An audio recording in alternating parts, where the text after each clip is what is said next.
C'est-à-dire quoi?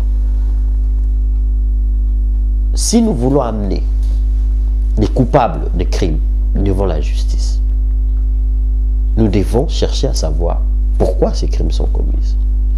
Pourquoi ces conflits? Trouver des solutions à ces conflits. Établir les voies et moyens à l'équilibre de ces conflits. Et les résoudre.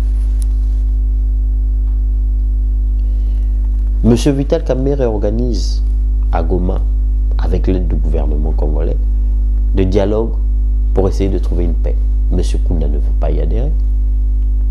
Les autres groupes armés de l'Est ne veulent pas y adhérer. Pourquoi?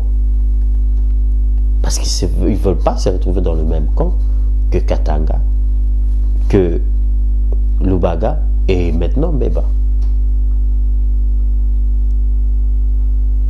Laissez-moi vous dire une chose. M. Thomas Lubaga est accusé d'avoir recruté des enfants dans son groupe. Ah! Mais pourquoi les enfants s'y retrouvent dans les groupes? Parce que il y a une situation sociale. À mon avis, les créateurs de ce genre de situation sociale sont autant responsables que M. Lubaga pour se retrouver devant la Cour pénale internationale. Il y a un gouvernement en place au Congo que moi, je qualifie d'irresponsable. Un gouvernement qui abuse de la liberté de citoyens et de leurs droits. On arrête M.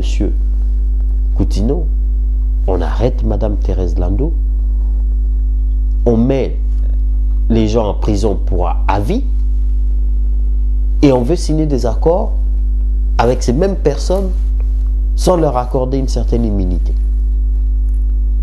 Il n'y a pas d'amnistie. Aucun accord le gouvernement Kabila a signé accorde l'amnistie.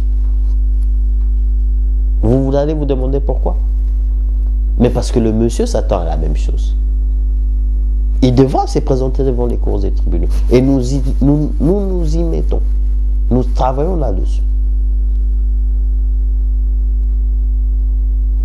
Personne n'est au-dessus de la loi. Nous ne voulons pas que la justice internationale qui a commencé avec M. Jean-Pierre Mbemba continue à faire une justice sélective. Parce que l'arrestation de M. Jean-Pierre Mbemba ne devrait pas se limiter à citer les crimes commis en République centrafricaine. Si ça se limite là, une conséquence, les accords de paix pour la République centrafricaine n'aboutiront pas. Laissons apprendre situation en République démocratique du Congo. Si on travaille ensemble pour des commissions de paix et de réconciliation, oublions les passés, construisons l'avenir avec des garanties d'amnistie. Je voudrais préciser une chose, je ne suis pas en train de demander l'impunité du coupable de crime. Mais je suis en train de demander à ce que nous puissions travailler main dans la main pour préserver les vies humaines. Je prendrai l'exemple de la République sud-africaine. Si nos confrères sud-africains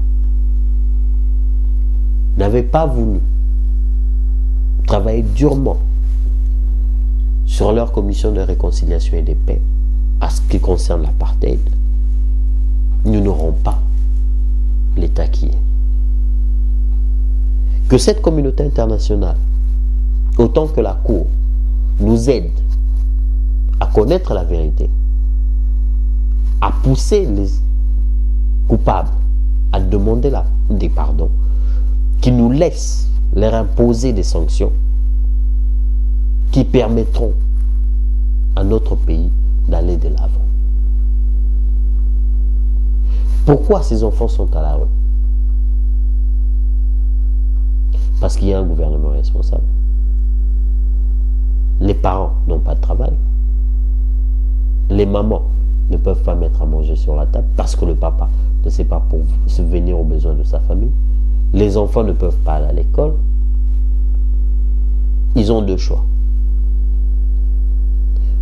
soit ils se font enrôler dans l'armée, soit ces enfants se font enfants de la rue. Ce qui est un fléau dans notre pays. Plus de 10 000 enfants de la rue. C'est une catastrophe. Les ministres des Affaires sociales, le chef du gouvernement, le président de la République devaient perdre le sommeil. C'est toute une armée, 10 000 personnes, enrôlées à être enfants de la rue.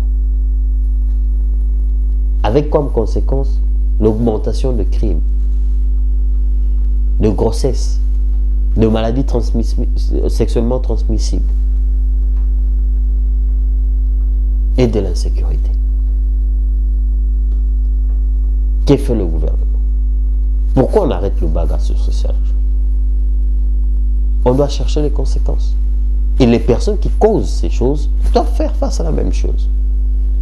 Et c'est ça l'objet de notre lutte. Nous ne disons pas non, n'arrêtez pas M. Jean-Pierre Bemba. Nous vous disons ceci. Vous arrêtez M. Jean-Pierre Bemba, eh bien, soit nous travaillons à corriger toutes ces choses, soit vous les libérez. Parce que si vous ne le libérez pas et ne travaillons pas à ce que nous puissions corriger toutes ces choses, vous nous créez une situation perpétuelle. Et nous ne voulons pas être dans un cercle vicieux.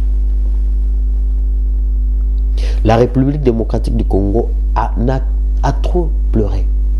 On a trop pleuré de morts, on a trop pleuré de crimes économiques et sociaux.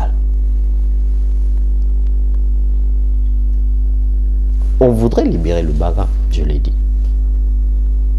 Parce que les témoins ne veulent pas se présenter. Le procureur ne veut pas amener les témoins devant les cours et tribunaux pour dire ce qu'ils ont vu. Le juge se dit sans témoin. Vos témoignages ou vos évidences n'ont pas de poids. Nous voyons voir d'ici une semaine qu'est-ce que les cours vont décider. Mais si l'on libère M. Lubaga, mes frères, mes sœurs congolais, pourquoi on ne livrerait pas M. Mbemba? Parce que l'arrestation de M. Mbemba aura des implications énormes autant pour le président de l'Ouganda que du Rwanda que de la République centrafricaine. Aussi bien pour Joseph Kabila. Nous allons arriver à la conclusion que l'on écarte Mbemba de la scène politique pendant les 3 ans afin de permettre à M. Kabila de préparer ses élections de 2011. C'est là où nous disons que le déroulement de l'arrestation de M. Jean-Pierre Bemba ne s'est pas bien procédé.